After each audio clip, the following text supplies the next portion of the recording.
let me tell you something for the first time, Julian. Yeah. I want to know your thoughts on brotherhood. Yes. What it means to you. You know, we're living in times where we're using the word bro, brother, Innit, bruv? bruv, Yeah, you get me, fam. fam. You know, we're using all these terms, but So someone once said to a friend of mine, "Yo, fam," and he goes, "Bruv, are we related?"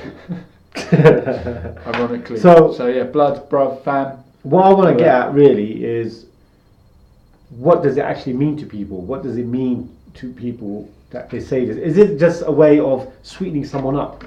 You know, that you're gonna say, okay, you want something, but you're gonna call the guy bro or bruv. Yeah, I mean, it's a kind of an informal language. It's become an alternative for the word mate, and it almost doesn't mean much. But the thing is, it has more of a meaning, more of a significance than saying mate. The word, it does, Yeah. but do people... When someone says to me, mate, Oi, mate. Oi mate or mate, I automatically know that there is a line, and we're not going to cross that line. Really? So meaning that, okay, I'm going to stay formal with this guy, or I'm going to keep my distance. Do you understand what I'm saying? But when someone says to you, "Oh bro, how you doing?" or "Oh brother, what's happening?" You know, you sort of get a bit more, you know, relaxed. You know, you become a bit more open with them. Would a stranger ever say that to you? What, brother? Yeah. Bro. Sometimes. It happens. It does happen. And does that already set up a good vibe between you? Does that create rapport?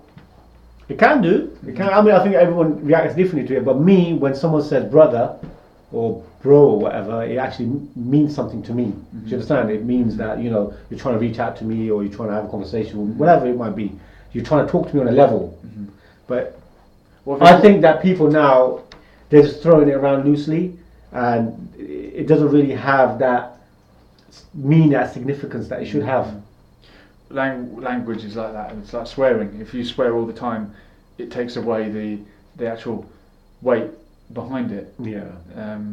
Like some people, like you're saying, some people swear all the time. Yeah, it don't mean nothing. Normal, yeah. But when someone who doesn't swear actually swears, you know something serious is going to happen. When your mum swears, it's like, oh God. You know something serious is up. Ever did. You know. What if someone calls you sir? A lot of people call me sir. Do they? They do. Officers. Not officers. But that's a different context, isn't it? That's very formal. That's very formal. I think that's very respectful, actually. Yeah. Funny. Go on about it all the time. Working on the door, I would always try to match the level of formality that someone comes to me, because it's going to be embarrassing if I say, "All right, mate," and the guy says, "Good evening, sir." But if someone comes to me and says, "How you do, mate?" I say, "Oh, I'm all right." So it's sort of like treating people as trying to pitch it at the same level, or be slightly above and be slightly more. Do you always find yourselves trying to be the bigger man in a lot of situations? I don't try and be the bigger man, but I try to be the better man. We talked tonight about honour, be honourable. Yeah. Okay, and be. In fact, someone said to me last night. He goes, "You are the way you handled that situation was absolutely spot on." And just a customer just praised me for being polite but firm. So I pride myself on that. Whether that's using the word bruv, mate, or sir, you've got to pitch it right depending on the situation and the individual. Sometimes it will be offensive to say "Oi, bruv," but as you say, sometimes it will actually make that person feel like, yeah, we've got a connection. That was a good point you brought up, Barbarelli. So there you go. Are we using the words bro and brother too loosely? Good video, mate. Good video. Bruv. That was a good one. Very well.